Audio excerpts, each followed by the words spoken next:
Welcome back to the Four Podmen, the wrestling podcast we bring you each and every week on the Dynamo Podcast Network. Head over to YouTube, smash that subscribe and bell notification button.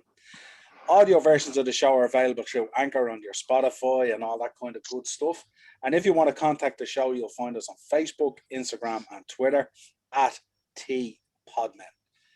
Gentlemen, how are we? We are recording in progress. Good. We are recording in progress. This is an episode that spawned out of our show last week on the Intercontinental Belt Look Back. We said that Ken Shamrock was a man that we needed to look at. So we're going to take a look at Ken Shamrock's career on this episode. Also, just to let people know that we've had a number of episodes on the network this week. We've had a Collector's Corner with Darren McCummsky. Absolutely outstanding collection. If memorabilia merchandise is your thing, unbelievable, he'll blow you away. And we also just dropped today a fantastic episode on New Jack. We are in negotiations because of after his recent passing. But tonight we're going to change it up. We're going to have a look at a man who's very dynamic, who has success in a number of martial arts and also in pro wrestling, and a man that sometimes is often forgotten in the impact that he has made on both these sports. So where do we begin?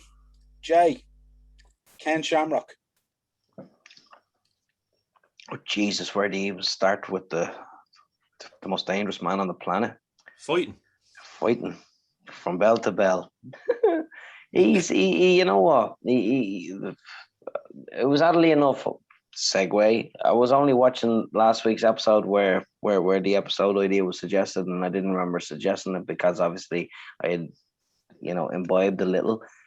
But it was only when after I watched the episode, I was looking at myself on TV going, "That's a great idea," and it all came flooding back. You talk about what fight culture has become. You want to talk about how seminal it is globally. You want to talk about new African champions, new Chinese champions, the globe has become one big place. Fighting is international, finally. We have got here through years of radio, television, cinema, whatever fucking entertainment field you want to name. And if you want to look at somebody who was the peg, the originator, the original, transcendent, cross-culture, fucking badass from America to Asia, from sideburns and homelessness to fucking gold wherever he went, you have to speak about Ken Shamrock, whether it be mixed martial arts or a love of pro wrestling.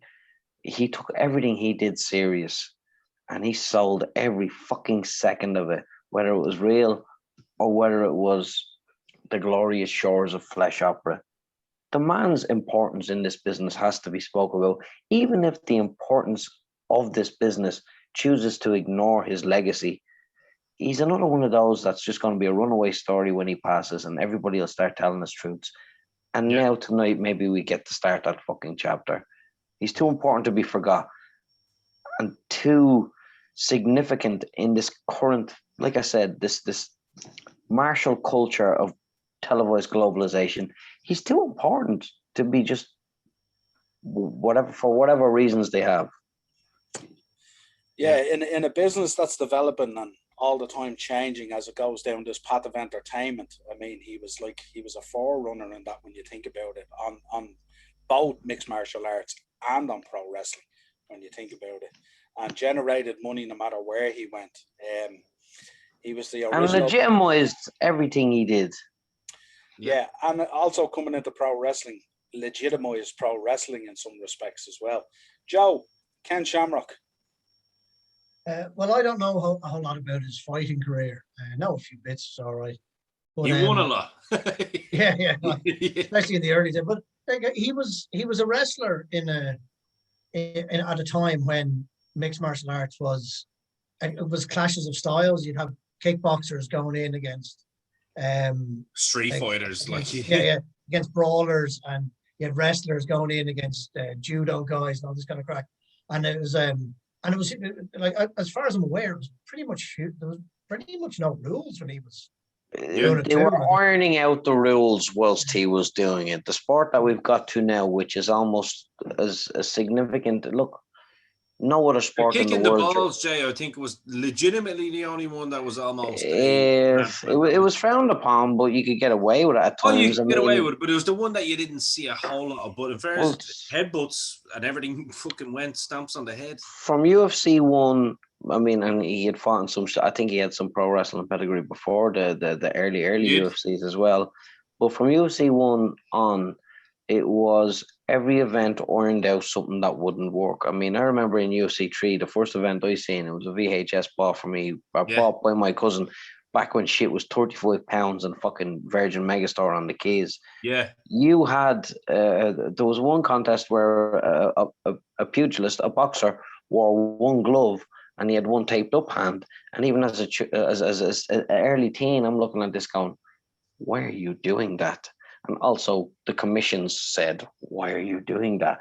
They ironed out the product of this sport in front of our eyes, which has never happened. It's a brand new sport, brand new.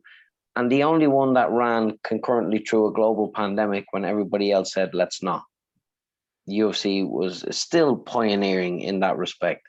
But again, it was a reservation as well, wasn't it? That's the only places that they could get licenses for the first like 20 to 30 shows as well. Anywhere that'd have them.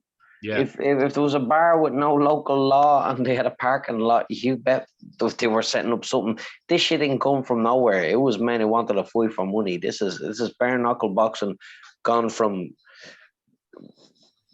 fucking two men piking it out each other in a car park to Golden Gloves. Street in Ireland. Do you know what I mean?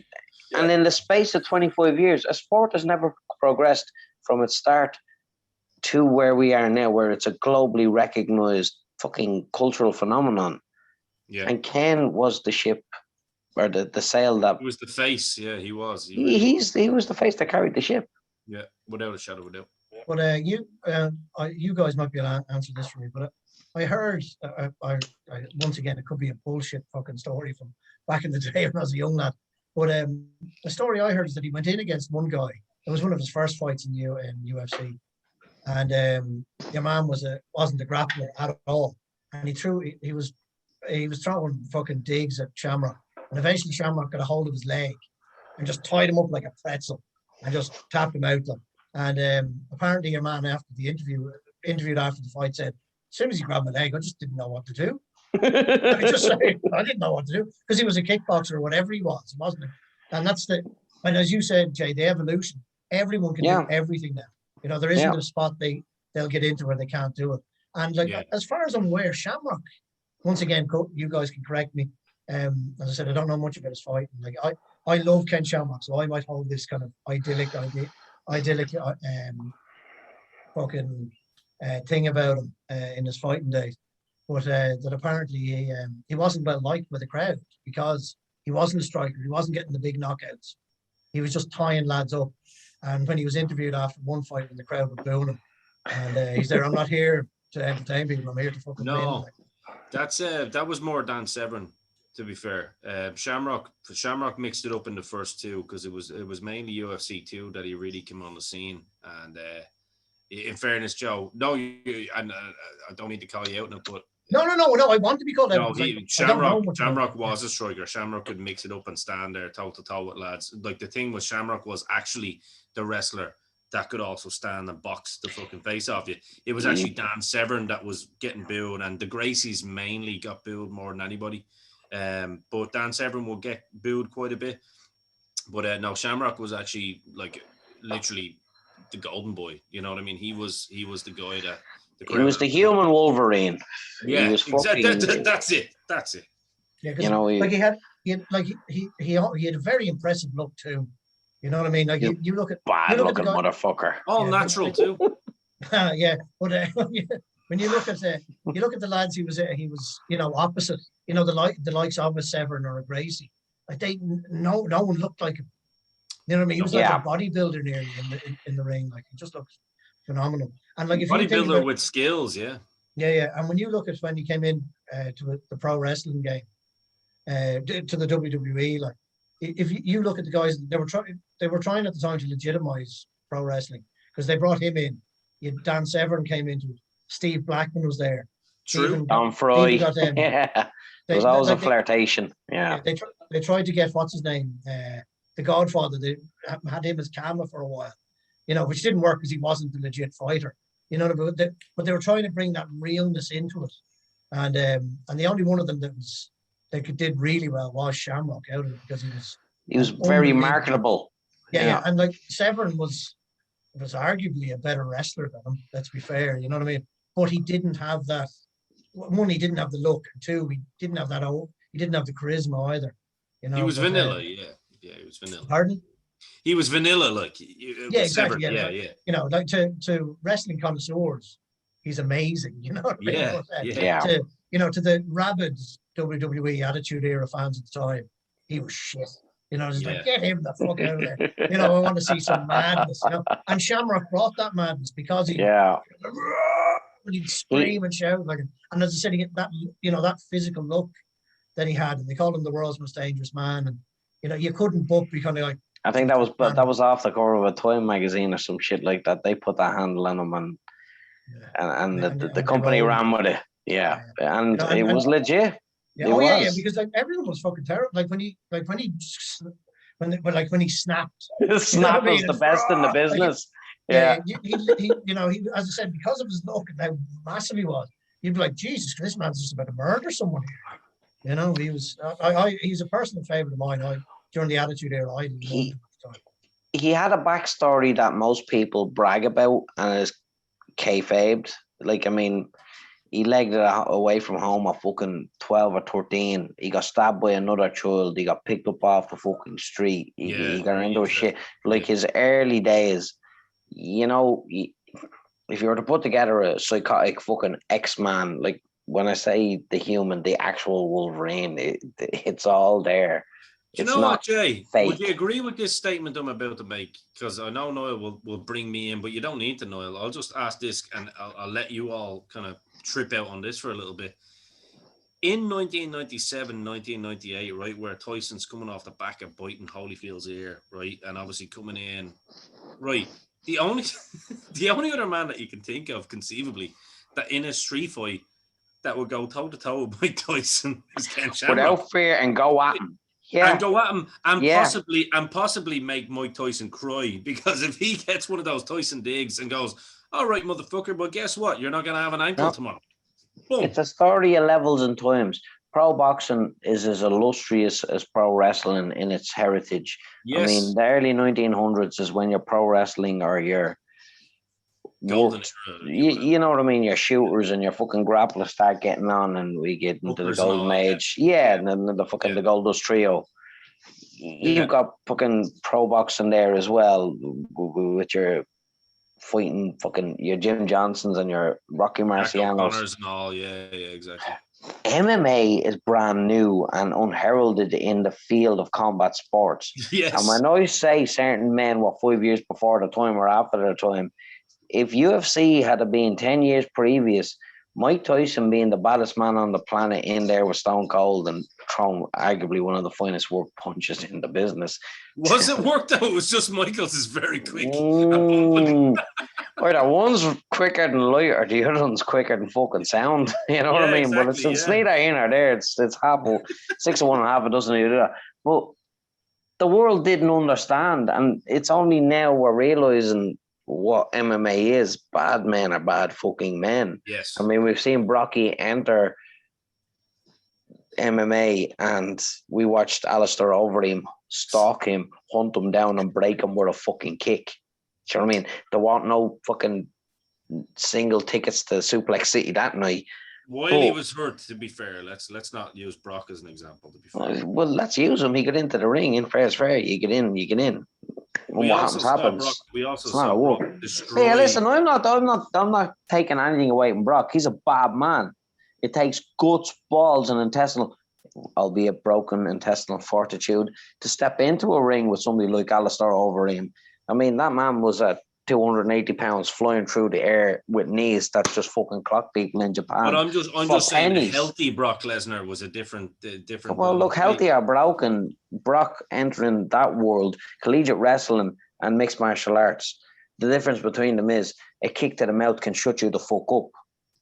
That doesn't happen in any other Randy sport. Couture will tell you a punch to the mouth for Brock Lesnar can shut you the fuck up too. But anyway, That's I true, digress. but Randy spent an awful lot of time hugging people against the cage. But again, this isn't an MMA Mark Hunt conversation. can also tell you that. Sorry. True. A man who's looking for work at the moment.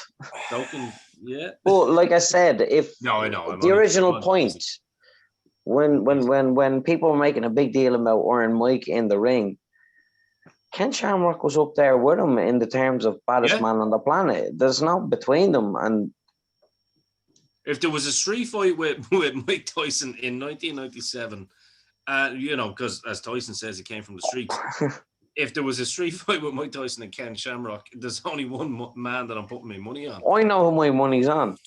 It's Ken. Every day of the week, twice on Sunday. In fairness, if he had a bit one of Ken's ears off, he would have been down in my favourite at that stage anyway. He'd have probably got food poisoning. Probably would have a mouthful of fluid. You know what I mean? If Mike was iron, Ken's the blacksmith. I'm sorry, but that's a great point. That's a great point, Niall. Yeah, he would have got a mouthful of fluid. This is a man, I think, Here's your introduction into the Cauliflower Alley Club, Mike. Well, yeah. Well, you see, the thing about fuck you, I got two of them. Well, the problem is, it was like gunshots, and then all of a sudden it was in my mouth, so I'm already part of the club, Not taking anything away from the Iron one. He is. Hey, I love the man. I'm just saying. Well, look, when you got a man that bad of that notoriable recognition, and then Ken's over there standing in the shadows going, I do what he does for about 20 grand a year. And for free on some days. Yeah, and I also love it. I'm fucking into it. And can I just say something as well about Ken? It's funny, isn't it? Because, obviously this is a man, like Jay alluded to the fact that grew up on the streets. Anybody that hasn't, we're not going to get into the story because I think it's a great story that people should check out themselves in terms of where he came from and his background and how he became a Shamrock and into the Lions Den. It's a very, very interesting story. Plenty of interviews out there with Ken talking about it, and it's all legit too. It's not Hollywood straight bullshit. shooter when he talks. It's not Hollywood bullshit on cooking. It's legit. I think the thing about Ken is that he still remains an element of humbleness, but he knows how tough he is and he knows what he's went through. But the thing is, Niall, you would agree as well, when he came into the WWE, right, after all these fights, after all these crazy UFCs where you're getting these lads bouncing heads off fucking pretty much wood, I doubt they even had much of a mat on that because of the budget. No. He still was a good-looking guy and didn't look too beat up. But that's how dangerous this man was. You know what I mean? He had the aesthetics of like a shorter, Ultimate Warrior, say, for example. He had that kind of body, just the huge shoulders, huge He's a chest. freak. And came in looking like a fucking comic book character. You know what I mean? Carved out of granite. Yeah. Shadow of a doubt. Like he was an unbelievable specimen, and probably I'd say the locker room when he did come in sat up and took notice and go, so you want me to go in there now and do pro wrestling with Ken Shamrock? Imagine how Sean felt. Imagine Sean. Have you seen how he earns his money? I'd say Sean, when he was in the ring with him and Hunter, Sean and Hunter were probably like, okay, well, this guy, we'll call it in the ring. Yeah, please. And plus, don't forget, didn't he have 6 months up at the dungeon as well beforehand as well? So I'd say Michaels and Hunter are going, the Hearts are training people to kill us. We're not working with him. Yeah, I'm sure the whispers were going around. Yeah, he went up to the dungeon for 6 months and he stretched out still. Yeah.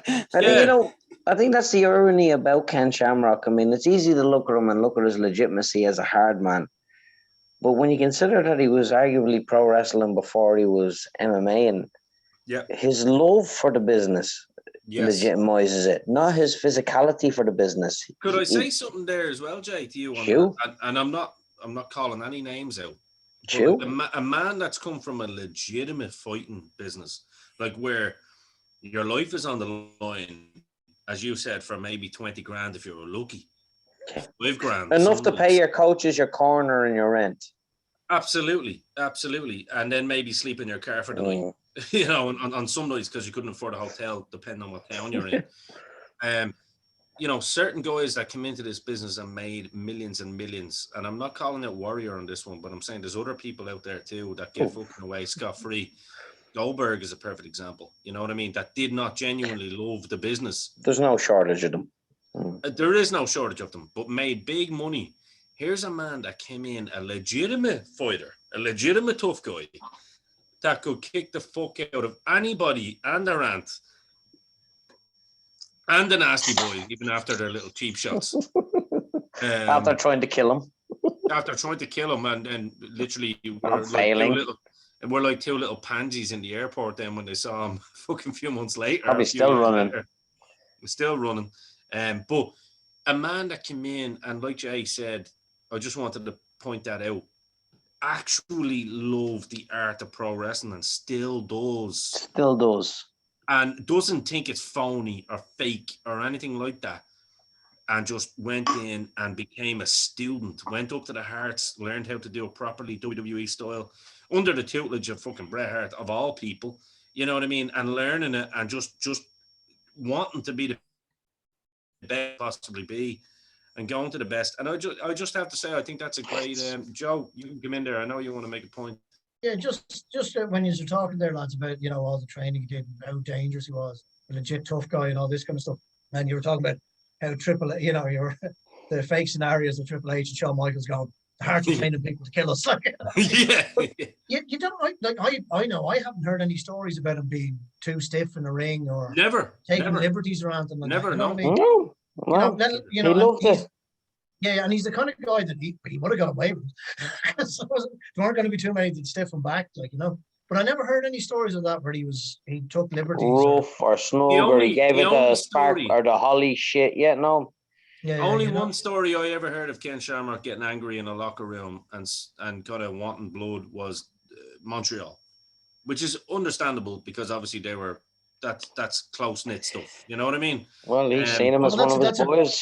Yeah, no, that's a very different story. But that's it. Yeah, but no, Joe. To your point, I've never heard him being unprofessional or losing the plot with anyone either. Breaking anybody or being sloppy, throwing his weight around or potatoing anybody. Or I agree. Good point, Joe. Well, we'll run down through some of his accolades because I think he's a man who deserves these mentioned to set the scene for the thing. Lou Thesz Professional Wrestling Hall of Fame inductee. Man, that's a big one. Massive. UFC Hall of Fame, to touch on Jay's point, inaugural inductee into the Pioneer Wing class of 2003. Wow. So that says it all. You know, this was a man who was an absolute. Was it that long ago? Yeah. Yeah, 2003. Yeah. Jesus. UFC Super Fight Championship, one-time inaugural winner, two successful defenses. Longest fight in UFC history he had at one stage, 36 minutes. With no less Royce Gracie at UFC 5. That's that's groundbreaking match. That's conditioning, man. Like, talk about 36 steroids. Minutes of real fighting. Like, Noel, I'm sorry, I don't mean to throw you off kilter there, but we'll say this really quickly and then you can move back on. Yeah, go ahead. That is mental, like, because steroids don't make you go that long. Not conditioning wise. Like, I mean, steroids, will make you look aesthetically great. But they don't make you fucking go 36 minutes in a real current fight. Current championship match goes for 25 minutes. Yeah. They're case in point. Yeah. He did that and then some. And that's what breaks, Jay. That's what breaks. They get breaks. Those guys didn't get breaks back then. That's mental. That is mental. Yeah. Over half an hour just fighting. We're also probably going to have to do a Sakuraba episode as well. And you got to remember, for that 36 minutes of time, he was getting smothered by jiu-jitsu as well at times. Yeah. Incredible. Conditioning is fucking sick. Anyway, sorry. He was always really well conditioned. And look, you wouldn't have been prepared any other way in the lines then, to be honest. Yeah. Very, very good point. Yeah. The original. Yeah. Yeah. King of Pancrase, 1994. Pancrase, a pioneer of the pancrase sport, the man who again ascended that company's name to the point where it was communal. In 94, nobody ever heard of pancrase, and most of the world hadn't until about 98, 99 after Shamrock made other companies. They start appearing in like magazines like our good friend Finlay Martin and magazines like that. Yeah. Pride Grand Prix 2000 final super fight winner. So successful over in Pride, which was really the lion's den, if you think about it. And what was the Grand Prix? No, again, if I'm not mistaken, Grand Prix and Pride back then were more than one fight a night. 3 tournament bracket situation, wasn't it? Yeah, It was like the whole Grand playoff. Prix was fought over a weekend. Oh, okay. Yeah. No, but you could have. Oh, sorry, no, you're right. My apologies. Yeah, Maybe it was you'd have a minimum of 2 fights a night, and you'd go through Yeah. Friday and Saturday, and then Sunday would be the actual final. Still mental. 3 days in a row, we're getting the head boxed off. One weekend. Yeah, Joe. Or in I've his done case, 2 Hellebacks in a 3 days of weekend. boxing the head off, lads. Like Yeah. literally, you're grand. Imagine Tyson Fury and AJ doing that now. Like Tyson Fury Now should they be make- fucking, your man tomorrow, and then AJ a week later. Imagine. Floyd Mayweather, 1 fight every 2 years. UFC, 1 fight every 6 months if you're a heavyweight. With A kicks fight to the every bollocks 4 and months everything. if you're any other fucking. Yeah, Yeah. I agree. I Anyway, remember, pretty much a fight. they were talking there not so long ago in the UFC, Jay, about bringing the Grand Prix back, but they were talking about spacing them over months and months and months. months. They have them back. They have the bracket tournaments now for missing belts. They have them in Bellator now, and they call them Grand Prix. Unless it's happening over a weekend, that's not a Grand Prix. That's not a George tournament. Masvidal's not going to be part of it anymore. Anyway, let's just move on. PWI Most Improved Wrestler of the Year 1997. Joe, I put this one in for you. Total non-stop action. NWA World Heavyweight Champion. Gauntlet Is for that the a new gold. company? Gauntlet for the gold 2002 to heavyweight. It's And an ass. Impact Hall of Fame 2020. Doesn't quite match up to Lou Tez, but again, not too bad. I'm sure he's as chuffed. Absolutely. I mean, any plaque he gets his hands on, I'm sure he's happy. Puts it in the side, hangs it on the wall of the motorhome. I don't know whether he wants his hands on Joey Ryan's plaque, but we digress. God, yeah. Who? World WWE lads. Intercontinental champion. Tag team champion one time with the Bossman.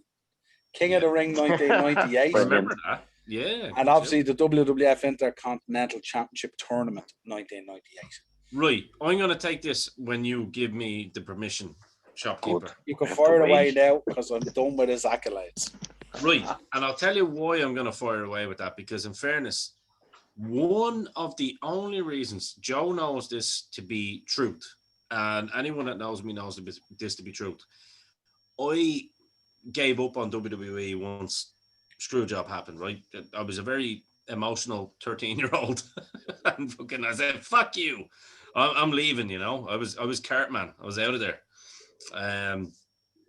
But sometimes because I love the business at the end of the day as well, like, I mean, if I had a Saturday off, if I'm flicking through TV channels, of course, if there's wrestling on, I'm going to see what they're doing.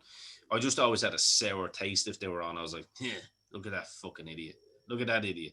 I mean, when I saw Triple H, I was like, you're just shit. This is the way I felt at that time,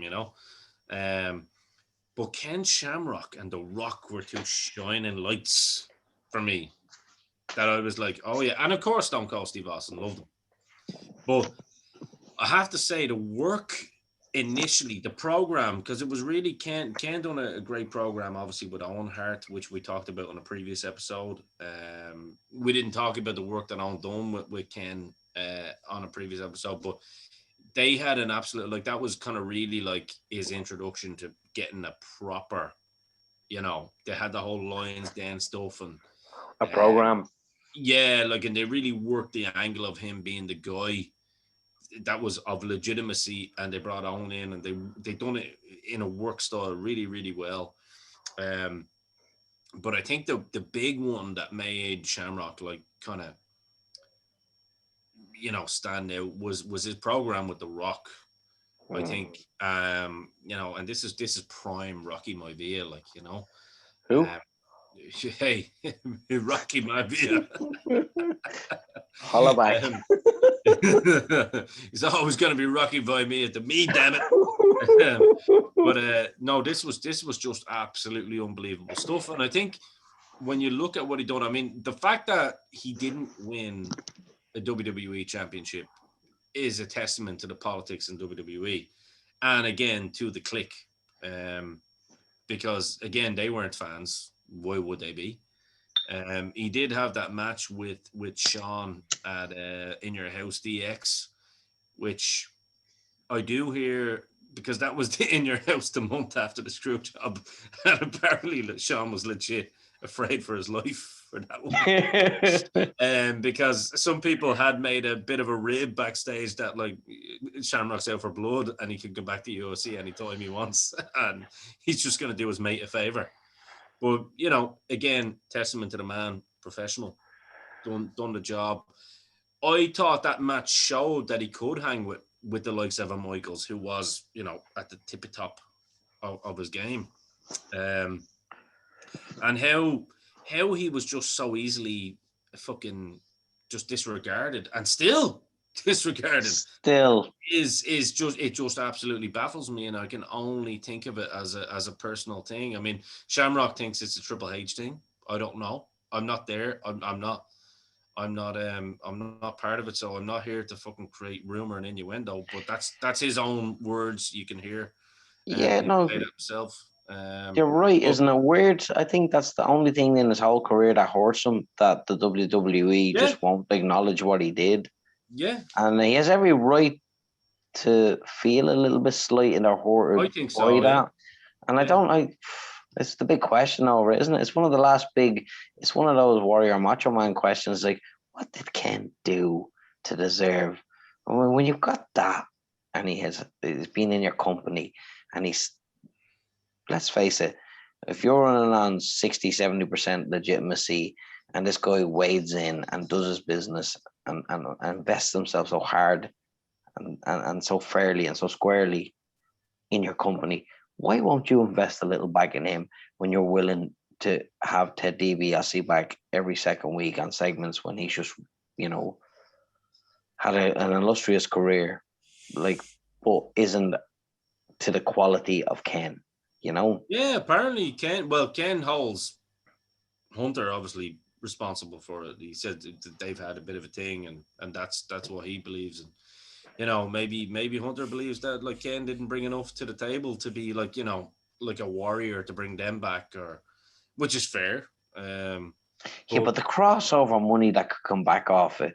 But there is something. Again, it all boils down to just, I suppose, what, you know, we weren't there. We don't know what happened. We don't know. Like, I mean, it's, you know, for all we know, Ken probably looked at someone like a Hunter and said, "You're shit. I'm better than you." And maybe it's fear. Maybe it's old school fear. Yeah, it could be that. Maybe too. I am afraid of you because you're a bad man and you want to hurt me. Even at 50 odd years old, you still got veins bigger than my head. Yeah, listen, he was probably one of the only kids who ever went up to train in the dungeon and had Stu in locks. He's like, "Oh yeah, it's good. I didn't know this one." Yeah, you know what? I like you, kid. You're all right. So what are you doing now? I haven't had this one on me. Well, Mr. Hart. No, don't stop. It's good. Apparently, there is an interview out there that someone asked that question. I just kind of like about Shamrock, and they were saying, did Stu take you down to the dungeon? Because obviously what you've achieved is ridiculous. And no, but Shamrock actually said, he goes, the old man had some shit I'd never fucking seen before. And he said he actually made, like Shamrock said, he goes, he showed me this thing, and he goes, and it actually made the vein in my temple pulse where I thought I was gonna fucking lose blood. And he goes, and I couldn't do anything about it. It's like, it's fucking, the guy is like the passing on of history. Like, both of those sports started in the same place. We've talked about the original stretches and shooters. Was Shamrock back in the 1920s. Exactly. Yeah, it's like, you know, show me what Gene LaBelle never showed anybody. It's like, oh, there you go. There you go. Like there's parallels to them, and the fact that the main man from the Lion's Den is up there in the dungeon getting stretched by a guy who has original fucking license from the guys who were in the 30s and 20s, and you're like, this is bigger than pro wrestling the way we understand it. This is the legacy of heritage meshing into one place, and it's between the turnbuckles. It's just Well, I'd say, forgive me. Sorry, I'd say on that point, Jay, I would imagine that Stu was pulling out moves he hadn't used in 20 years. I can't use because this of on this the guy. kids. Yeah, just because, yeah, exactly, because of this guy who's like, geez, this lad knows what he's at. I have to pull out the big ones that This is haven't how I used in killed a podcast. guy. Yeah. You know what I mean? Because it was like, you know, because someone like Stu Hart is a very proud man and a big time, loves wrestling with his absolute every sinew within his being. And someone Shamrock comes up and he's like, right, I can't let this guy show me up. So I'd say What's this guy? he was pulling out shit that he never taught his sons. You know what I mean? He just had to. He was like, I don't show this to them because I love their mother. I need to teach. I have to be able to teach him something. So I have to go deep into the vault and pull out, That's what Shamrock said. That's what Shamrock said. He goes, I come out with stuff going, fuck, if I'd have done that in a legit fight, that'd be it. But do you remember even, I know we're segueing, but like that shows you how like people think it looks sadistic, but when you look at someone like fucking Stu, for example, do you remember he used to remember the fucking wrestling with shadows, and he has your man on the ground and goes, if you can see here, the veins are pulsating in his head, and the blood is losing in the eyes, and his eyeballs are gonna blow. This is how I used to earn money in 1948. This lad has studied how to fucking take the life from your very soul. Yeah. And that human anatomy without a degree. And if you squeeze the middle toe, you can make a guy's eyeballs pop. It's kind of like pro wrestling. Pro wrestling to the Suns was easy in the end, isn't it, when you think about it? Anyway. It is though. But anyway, forgive me, I've led us off astray into mirth. Don't worry, we'll do a Stu Hart episode. There's no doubt about it. Joe, sorry. It's only fitting you should run us down through the career. Go on, kick us off there and get us into Ken Shamrock. Into his TNA days, is it? No, sorry.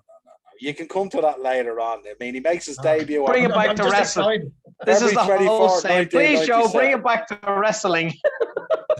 I'll kick you off, Joe. He makes his debut in 1997, February 24th on a Raw episode, and he's billed as the world's most dangerous man. Take it up from there. Yeah, well, as I said earlier, like they were trying to legitimize wrestling at the time. They brought him, Severn, Blackman, and all that in, and and as I said, like Blackman had a very good look too. You know what I mean? But he was very kind of gimmicky. Stiff.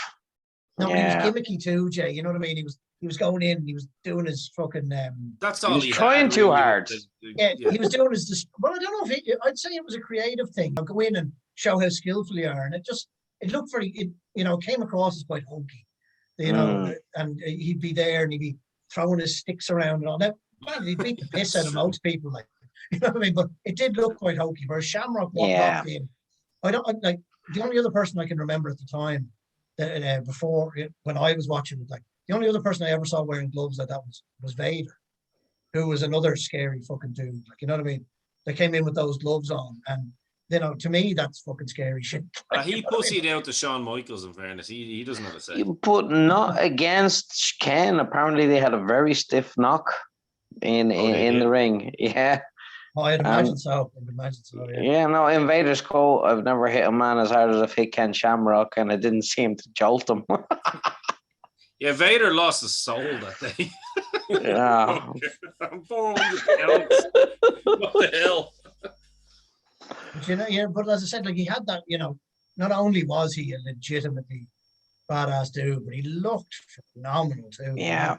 Yeah, he was movie star. Yeah, absolutely. And he a supreme athlete. He really, really was. Like I talked about it, I can't remember what a show it was. But I talked about that time he was in the straitjacket and he hit a Hurricane Rana, and I'm pretty sure it was Billy Gunn, who was no small man. And he cleaned up straight over, just phenomenal stuff. Natural athlete, yeah. Yeah, oh, freak. absolutely. Yeah. Pardon? He was an absolute freak. Absolutely, yeah. He was, and his probably the only thing that let him down was I don't remember him doing any promos. I remember him doing some shouting, but I don't remember him being on a mic at any stage. But he was probably never given a chance, to be fair. That was probably creative. Like, we don't need him to talk, you know. But that was, no, it was probably the attitude sometimes of the big company is less is more. Don't talk, be dangerous. And what are you going to say? What are you going to say? Just do it in the ring, do it between belts, and we'll keep a mystique about you. Because I remember in the early days, didn't he have Heyman walking him down as well? We're not mistaken in saying I've seen pictures with Heyman behind him holding belts. No? I don't remember that, no. No, maybe that was a press for it was somebody. It was Cornette, maybe it was Cornette.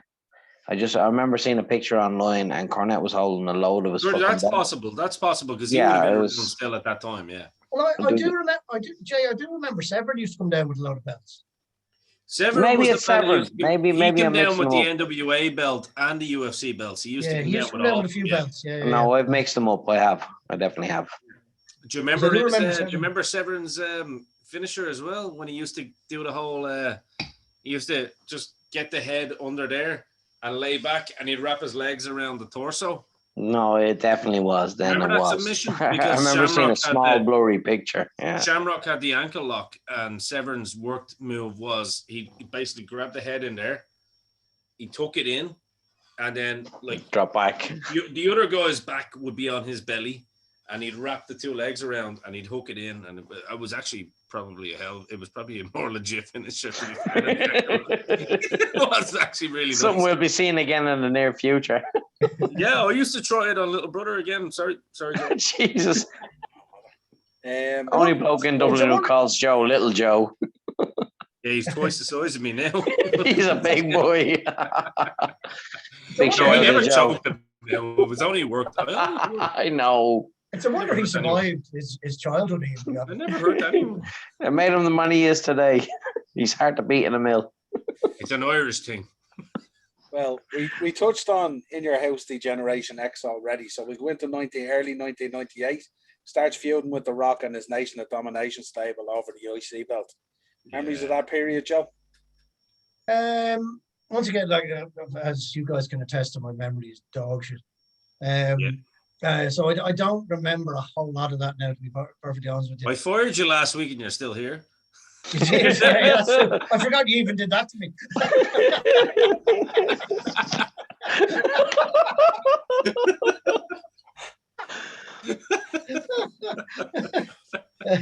No, I do remember him feuding with The Rock, all right. I have a vague recollection of that. And as Ian said, they had a great program together. Yeah. But as I said, but the one that really sticks out in my mind, probably because of the stipulations of the matches, is the Owen Hart one, because they had the Dragon's Den and the Dungeon matches. Yeah. They probably shouldn't have worked as well as they did. But you had two very good operators, especially Owen, who was, which putting those matches together, and they worked really, really well. But Ian remembers the rivalry with The Rock a lot better than I do. The Lions Den matches with the stiff cages. Yes, the little Lockling cages. They done one up in Calgary. Remember there was a show and they said we were going to do one up in Calgary.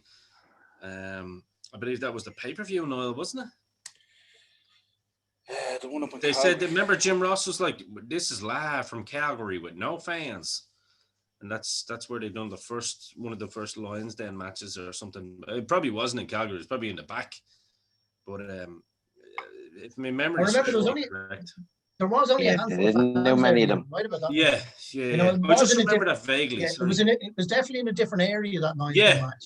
They did announce that it was somewhere else, and there was only it was Calgary. scattering of fans in the bleachers, you know what I mean? Yeah, I think so. I think it was. Yeah. I could be wrong, but I think it was. No, you're conflagrating. There was two or three of them. There was one with the stiff cage, and then they did one in the den.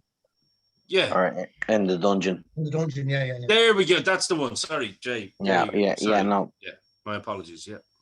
Yeah. So June 1998, of course, he goes into the King of the Ring and he eliminates Mark Henry, Kama, and The Rock, as well as Jeff Jarrett, to win the tournament.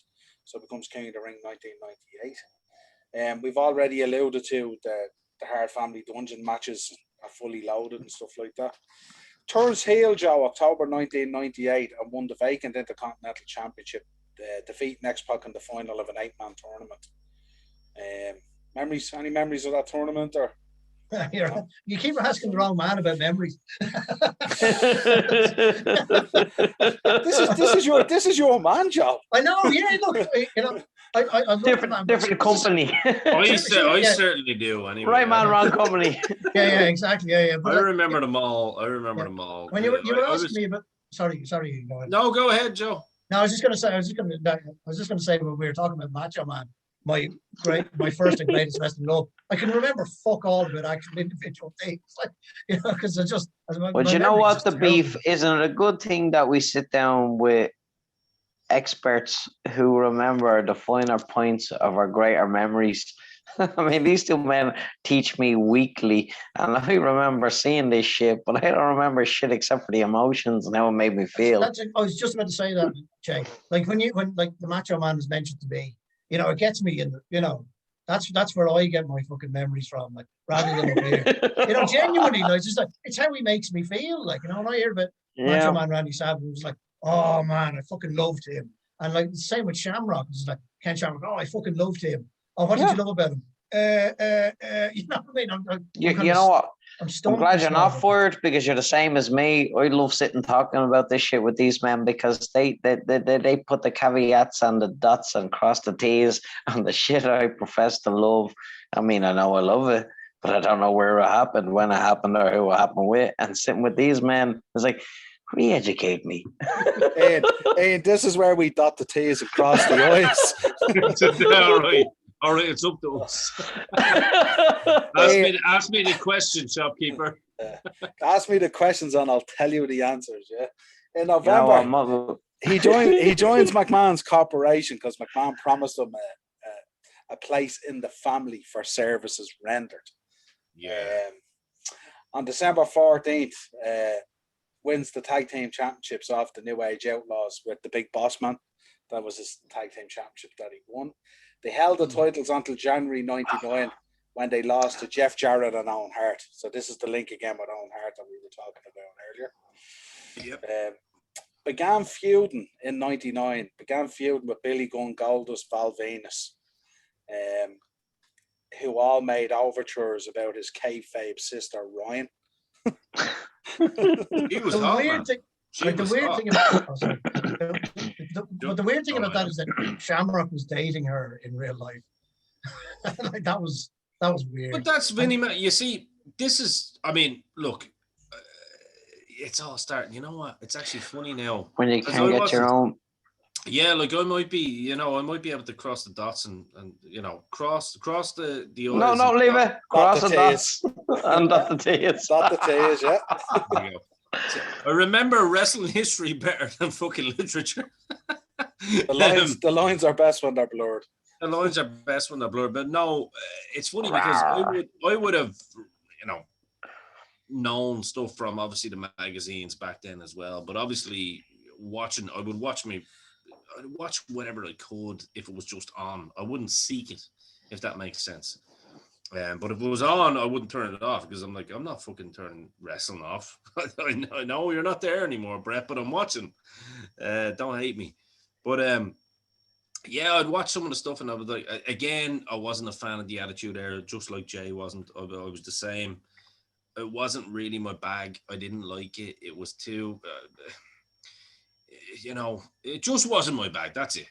We're not going to get into the Attitude stuff. But anyway. The wound of Montreal was still open. Absolutely, yeah. And it all got too jackass too quick, and there was way too many suggested incest angles, and then everything got weird. Exactly, it was very weird. But the problem was, I can see why now, looking back, why Shamrock would blame certain people that he blames on him, because technically he wins the King of the Ring, as you mentioned. He's definitely on the fucking to steal a pun on that beautiful hat that you have on there, Niall, the upper tier of the roster. Cheap plug, which you can find on Dynamo Podcast Network. But he was on that rise, and then someone stopped him, and something stopped him. And he seems to know who it is, and I'm not surprised at who it is, because in 1998, 1999, 95%. Sean cannot be blamed on this, so I'm 100% sure who it was.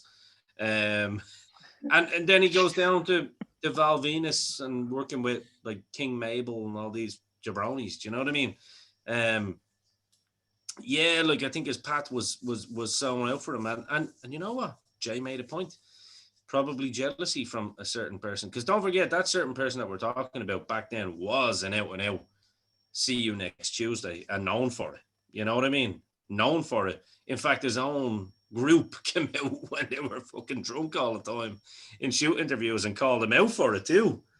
It's only now that he's kind of nicer, and it's cool because when you get older, Terror rose, yeah, and there was a lot of terror back then. But obviously, the older the man is now, and when you've got many billions sitting in the bank, it's easy to be nice. So, but yeah, I think that's essentially what ceased his career in WWE, because it didn't really get much better from there. No, to be fair. Yeah, no, you're right. And something that, like as you said, he was on a major rise. Major. And all of a sudden, bang! It all of a sudden stopped. Yeah. And he was dropped down, and that was it. Like, you know, it came out of nowhere. He seemed destined for the big time. You know, for a cup of coffee in the big time.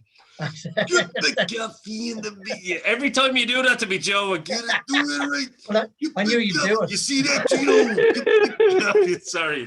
But when you talk about men who, when you talk about men at an IC level who could legitimize a company strap, and I know we often say you got to take a look at who's above the IC at the time to find your place in it, and if your place isn't in it, maybe you don't belong there. The perfect example would be Val Venus, perfect IC champ, but that's where the fucking train stop ends. Yeah. Ken didn't have them limitations. Put him in any mix, in any era, at any time, with anybody, and your belt on him is a 9 to 10 month run of quality feud, absolute wrestling, charisma, and nothing is taken away from your strap. Nothing is taken away from the company's highest accolade. And utter legitimacy for the belt too. Utter. And the company too for putting it on him. Like, Joe, to have his name on that illustrious history, even 20 years from now, even 100 years from now, Ken Shamrock wore this. Wow. It makes no business sense. Yeah, I don't know if you'd even say wow, Jay. I think people would say wow more so now that his name isn't on it. I think people, if as you said, 20 years on, they'd go down the list and say Ken Shamrock. Well, of course he's on. You know what I mean? I'd be surprised if he wasn't. What the hell is he on? You know, it would have been, oh yeah, of course he's on it. They keep scrolling past. It wouldn't make this guy. I doubt it. I get you. Yeah. You know, I don't think it'd be a wow moment. I think it'd be just like, yeah, of course he's on it. Just keep running, looking for the oddball. I would have loved. But that's what I mean. That's what I mean in a reverse sense. I'm like, you scroll down, you're like, really. Whoa, Ken Shamrock. Okay, maybe I need to watch this belt's history. I'd love this scenario. It's like, okay, I'm not good enough to hold your world championship. Okay, Mr. Rising, why don't you come down to where I'm from and you hold my world championship and see if you can win that? He's running at 25% now. Oh, he's going down the more we talk. Only terrorizing, though. Only terrorizing. Host, can we have a H meter beside Ian's face every time we do a shoot? Not the CEO, only terrorizing. The CEO is okay. I'm already thinking of a graphic to put on this already. You know the funny thing about it is the more we talk about it, it's like, oh my God, you were actually a rotten human being back in the day. But I also appreciate it's only been a week. But hear me out. I appreciate the ability for people to change and adapt, and that's what I'm saying. So were they even the same person? We're only a week definitely not. Well, do you know what? It's the old Charles Manson adage, like you're feeding people. You know, Shawn Michaels is there on pills. Yeah, no problem. The man that's sober is the scary one because he knows what's going on. We've had too much hard talk tonight. So goes on. But he's not wrong. Thanks, Jay. At least he never played the God card. He never played the God card. That's the main thing. Who? Hunter. Oh, well, no. I mean, that would have been too much. That would have been too much for him, to be fair. Sean deserved it, man. He was Bible studying. Would you stop? They all He was deserved God's it. disciple, baby. Apparently, Shamrock didn't. Jesus, goddamn titty Christ! What do you have to be to wear the big belt in this life? Just not around Triple H back in Vince 1993. got to war for the love of Christ. I mean, the problem was Vince was like, "Okay, Hunter, I agree with everything you say, but you see the lad that you see that Samoan, half black man over there. You ain't fucking changing my mind on him. He's better than you. Get over it, son. Boy." And the baldy fella, the baldy white redneck beside him. Yeah, you're never going to be on that level, son. You married my daughter. Accept it. You've always going to get money, but they are much bigger than you. They are buku bucks, man. Buku. It's And I would 100%. win. It's 100%. It was the feud with Ken Shamrock that drew The Rock out of Rocky Maivia. It was like, who do you want to be? Raise your eyebrow and tell me how sure I am. Go on, say it to me once. That's what Shamrock done for the Throw me business. some words at you. Throw me some words. Yeah. Now you're a champ. Yeah. Now you're no Maivia. Now you're running gold, baby. I thought to this day that was all Russo, no? Staying on point, though, did you see, A man like Russo couldn't write Shamrock. did you ever see, though, The Rock and Shamrock's relationship even? The Rock sometimes randomly tags him in like a post and just, appreciates him, which is great to see, like, and vice versa.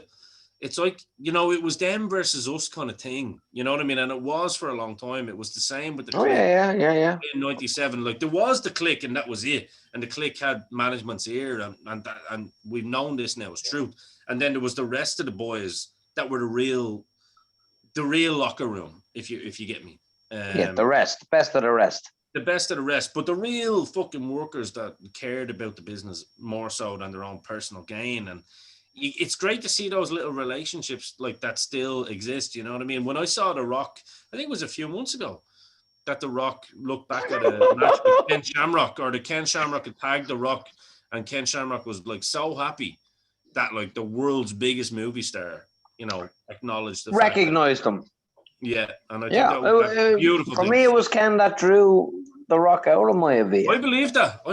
Yeah. I think that was related to his induction into the TNA Hall of Fame. That's what it was, and The Rock actually acknowledged that, which I think is great. He sent him a little video, didn't he? You know what? That's as good as The Rock acknowledging Joe Duignan right now. Let's give Joe an appreciation. He acknowledged TNA. No, but he did not just that. He was part of the video package to induct. I know. I'm only teasing you, but no, it's true. It's true. Oh, he got paid. I don't think TNA offered The Rock enough dollars. Maybe The Rock hasn't acknowledged Joe Duignan. Let's get a hashtag But the going. Muck Wayne Johnson has recognized Joe Duignan. Justice for Joe. Yeah. Justice for Joe. Or no, maybe we could just call him Just Joe, and The Rock will just. The Muck says, "Shut your mouth." Sorry, now I'm the Muck. This is the worst thing now, because we have all this real great banter, and then I have to bring it back to talk about all the stuff you don't want to talk about, like dropping the IC belt to Val Venus at St. Valentine's. And like how Ian really feels about the Click. The Muck says, "Keep on talking." I played the fifth. Shamrock went on. Then he had a feud with the Undertaker at Backlash and lost. And then afterwards, then he formed part of a group called the Union, who wanted to go up against the corporate ministry, but it was shortly dissolved after defeating the corporate ministry at Over the Edge in May. Yeah, that Triple H, he's at nearly 15% now at this stage. Ooh. Terror right. You need to get a little gauge. No, I gotta get that. The H quake. No, you know that countdown clock. You know the clock on countdown, and H is facing the middle of it.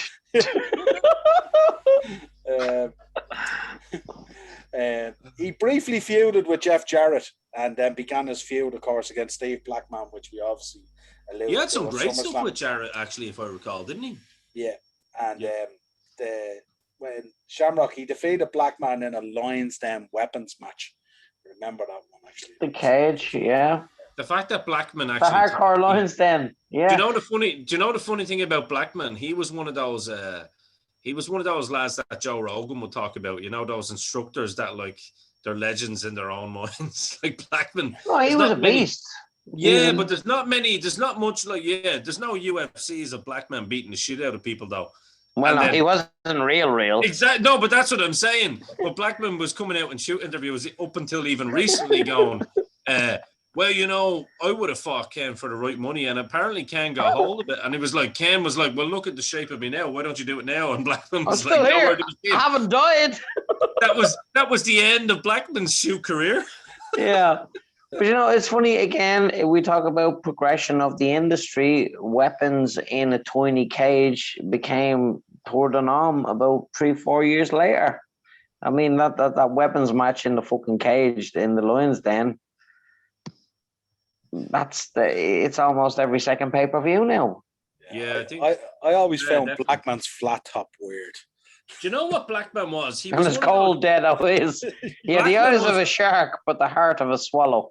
Blackman is like that guy that that kickboxer was based on. You know, like he won 1 million fights, but no one ever saw them. Yeah. And literally, like, not even a nose. His nose, like, you know, like everyone can see my nose. It's been broken many a time. And like Blackman's just perfect little petite. Well, you know, they never hit me. That's why. they couldn't get to me. They just couldn't get to me. It was. And it was like, and you know what Blackman really, if you look at his list of accolades, you can guarantee he's one of those guys that was like a patterns champion that could just do all the formations. but he was probably lovely. He probably tipped his milkman. Yeah, absolutely. You know what I mean? Nice guy. But then when you got somebody who's like, we need to make somebody like Ken Shamrock. He needs to be purveyor of martial arts, but in a Bruce Lee movie kind of way, and not be mean at all. And like, but don't we have Ken Shamrock working in our company? Yes. I was like, why don't we just use our original Ken Shamrock? That was brutal. Well, you know, I gotta work. Yeah. He went on to feud then with the newly debuted Chris Jericho. Until he departed in late '99 in order to resume his mixed martial arts career. So either one or two things happened. He seen what was unfolding there, and he also got fed up working punches and wanted to let off a bit of steam. Well, yeah, because he would have killed someone on the gauge meter there that's up. Yeah. I would imagine as well, I'd say there was a lot of frustration that, as Ian alluded to earlier, that his career was on such a massive trajectory, then stopped all of a sudden and he was dropped down. And I think he was fed up and he probably just wanted to legitimize himself again. Feel legitimate Politics, again himself. if politics are holding you down and you know that there's guys there that you cannot physically go in and beat up unless you got a lawsuit on your hands. Like, especially at that time, you know, when they were starting to become corporate and stuff like that. I think it's a combination of things with him. I think, one, he missed legitimacy. I think, two, at the time he quit WW, he had 4 or 5 young kids. I think at 3, he wasn't a stupid man. He's a very astute man in his career, and he realized his trajectory, like we spoke, was stopped in its tracks. And 4, because he was somebody before he went into that company, regardless of how much he loved it, he had fucking opportunities outside of it, which paid him a hell of a lot more than parking up and touring for 300 days a year for a certain amount of money when he could throw a lot of sponsorship over his body and smash with more the teeth out injuries of people. too, Yeah, with more and injuries in wrestling too, yeah. like tour for 300 days a year at an adequate income when you've got a young family and you can't fucking Shamrock, or I'll just leave this, try me hand at a few fucking adverts and punch the guts out people for real money and see what other opportunities await me. I mean, he's not a man who sits still. Well, he put Tito Ortiz over a couple of times, didn't he? Did he? Didn't he? He knows what sells. He did some good money. He ran after him for a long time, all right. Yeah, no, he definitely chased him. And Tito kept ducking him and beating all his students. He waited till Ken was old. He done the Floyd Mayweather trick. He waited till Yeah. people Hey, got old old. man. Yeah. What? Oh, now you want to fight me, Pacquiao? That's no problem. I'll do that now that you're slowing down. Fuck it. It's mad when you think about Tito Ortiz, isn't it? I mean, he was really that pro wrestler when you think about the promos and all the stuff that he brought in there. I always remember Tito. He was But very much. he's actually such a goofball as well. Like the thing about Oh, yeah. it is, like Tito Ortiz would kick the shit out of me. We know that. Yeah. He's a fucking professional fighter. He's a badass man, but just an actual unlikable man in the sense that not as a heel, just as an out and out douchebag. You know what I mean? I know you're trying to be unlikable now, but you're actually Tito is a very skilled imbecile. Yes, that's exactly the best way of saying it, Jay. I think you said something similar to me years ago. It's like, we don't actually like you. You're trying too hard, and you don't need to try. Yeah. Just be yourself. You know, when Jenna Jameson leaves you because you slapped her one too many times, you're not too smart, Tito, are you? And then Tito comes out and does a fucking kayfabe video, because we would be remiss without talking about Tito without Ken Shamrock. You know what I mean? In a Ken Shamrock video. And I don't know when we're ever going to talk about Tito again. Probably never. But probably never. She was He's the nails of the MMA world. But imagine like Stone Cold and Deborah, right? We know that story. We're not going to get into too much because there's lawsuits behind this. So obviously, and also Dark Side of the Ring and A&E fucking biographies select what they want to do about people who are alive. And look, that doesn't mean that Jay is judging Stone Cold either. He knows that. It absolutely does. Yeah, well, I don't know. But the thing about it is, Tito comes out and goes, I was the one that was getting beaten. What? He's a lawyer. You absolute lawyer, man. Maybe he isn't. No, he is. No. The only time Tito's a bitch is when he steps into the ring with somebody like Ken. The best thing I've ever seen with Tito Ortiz, the best work Tito has ever done, was when Randy Couture had him on his back and tapped his fucking ass. Slapping his ass. And he's getting up going, In fairness to Tito as well, he did lay a couple of beatdowns on Ken. In fairness. Fair. An old man, yeah. Fair. Doesn't matter. And then inside Chuck the Liddell cage. went in and absolutely iced him out. And then he waited till Chuck was older and came back and beat Chuck when he was old. Yeah, He took Shamrock for a long time. You know, he really did. And like in fairness to Tito, management wanted him to duck Shamrock because he was making the UFC huge money. Oh, there's no money in loss. Yeah, he was the poster boy. He was the one making all the headlines. The last thing they needed was this old fella that was seen as a professional wrestler, you know, not a legit fighter anymore, coming in and beating their golden boy. So the management were definitely keeping them apart on purpose too. Then Tito went to TNA. Look, there's money in promo. It was the same in, you remember Steve Collins had fucking American fighter duck him. No, he smashed Roy Jones spoke smack about Steve for years and ducked him for years. When it was time to put it together, Steve had no problem with getting the fight together. But what you call him again? Roy Jones. No, it's true. Roy Jones Jr. It's true. Had serious issue with stepping into the ring when he had gloves on him, when he could swing those gloves. Yeah. Joe, do you want to touch on, before we finish up, obviously on Ken, do you want to touch on some of his TNA career? True story. He didn't have a huge TNA career, wasn't there, for a long time. I think he wanted to get back into the fight game. He still wanted to be in the fight game at the time, but he turned the clock back because he grew out the. I love them. The locks, man. Yeah. I love them. He went full Wolverine. Yeah. He grew them out. I had them at one time as well. And I was like, no, they don't look cool. Not with long hair, anyway. Yeah, Niall, you can correct me here now, but I'm pretty sure he was their inaugural champion as well, wasn't he? He was the first NWA TNA champ, yes. Yeah. And that belt looked good around him. Yeah, and he carried that 10 pounds of gold, you know, and then did. You know, and you know, he brought a lot of eyes to that company too, you know. And then I'm fast forwarding way forward here, but for a few years ago there, he was he was in touch with the WWE, telling them, I want to get back. I'm ready to go back in the ring. And I think it was you, Ian, alluded to it, that maybe it was Jay that said, that's not happening. You're not coming back to WWE, and that's that. So Impact took a chance on him and brought him back, and he was doing a bit there for them, and he got inducted into the Hall of Fame, and he still looked. He still looks. Like, he looks so good still.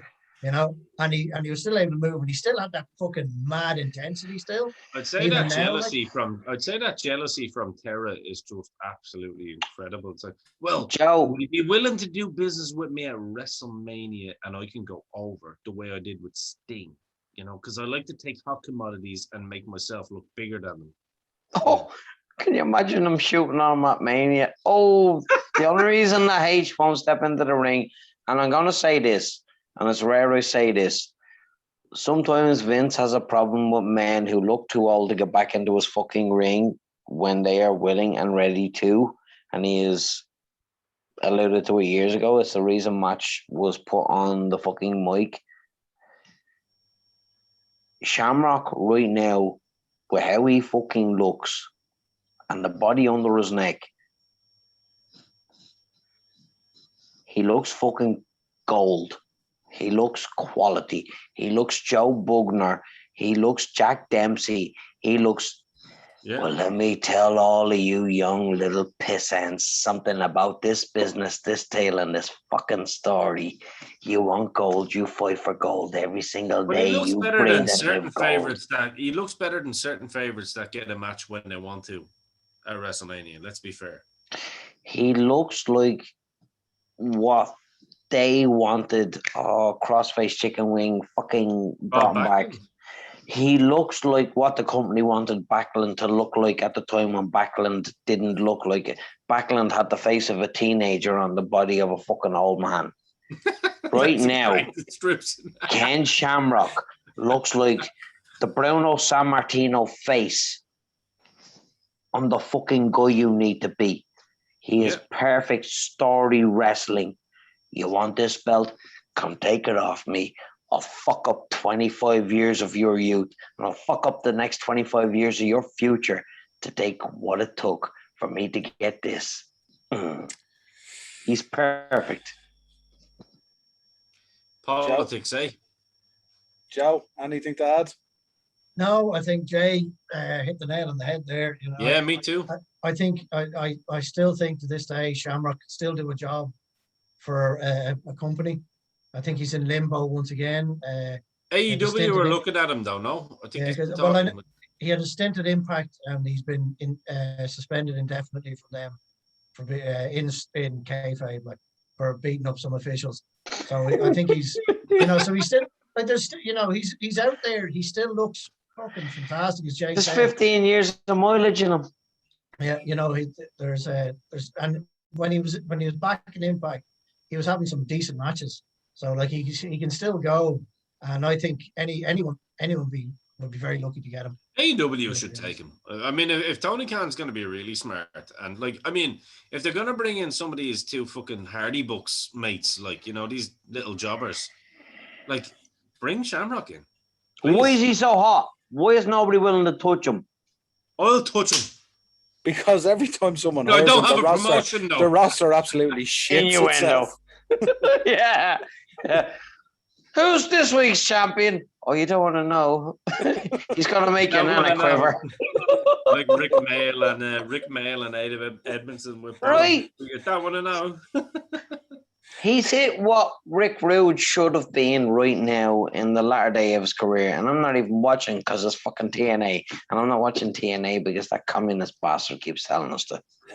It's like when they talk about Orange. You can imagine the meeting with Orange Cassidy. Listen, we've tried to legitimize you with Chris Jericho, but now we're bringing in Ken Shamrock. Is that okay? He's going to knock the out of you. Oh, you can keep your hands in your pockets. At least they'll be warm when you piss yourself, you little bitch. You could put Pac alongside Ken Shamrock, and there's your perfect tag team. Anybody. Little and large, like the two of them would just look perfect beside each other. Just saying. What a thought. Oh, imagine there's a thought in putting a team together, and I'm not paid to be a fucking wrestling promoter. Tony, hey, come on the show, talk to us. I'll do it for free. Well, You do all gentlemen, the shows for free. Hey, Joe. You're fired. That's why Joe was fired a few weeks ago. He gives away all the inside secrets. Yeah. Imagine Joe in the booking committee. Hello, we'd just like to welcome you to today's wrestling show. What's going to happen is Hulk Hogan is going to go over in about 3 minutes and 2 minutes. And Ultimate Warrior is going to come down and literally just gas out in 15 seconds. Oh, and guess what? Yeah, it's all real. Sorry. Oh, did I That say don't that? work for me, brother.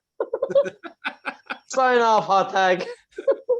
Gentlemen, a pleasure as always. As I love we it, went Joe. back through I the love it. career of Ken Shamrock, and Tito Ortiz, and a few others. And Sever and Steve Blackman. Steve Severance, Steve Terror Blackman. Rising. Yeah. Appearance. Yeah, and then we Tom took Fry. and then we took all the mid card and said, "Just we're all just a waste of time." But a pleasure as always, man. Head over to YouTube, Dynamo Podcast Network. Also check out some of the new great shows that are over there. New Chelsea one, the Chelsea Roar. Also on the Slab, a new. Never mind Power any of one. that shit. 4 Horsemen. Oh, 4 Podmen. We don't have Also- a Four Horsemen podcast show. Also either. the four Podmen. Check out some new shows went up this week. And Jay's Collector's been Corner. drinking. I see. Pleasure as always, man. Until next time. Cheers. Niles fire.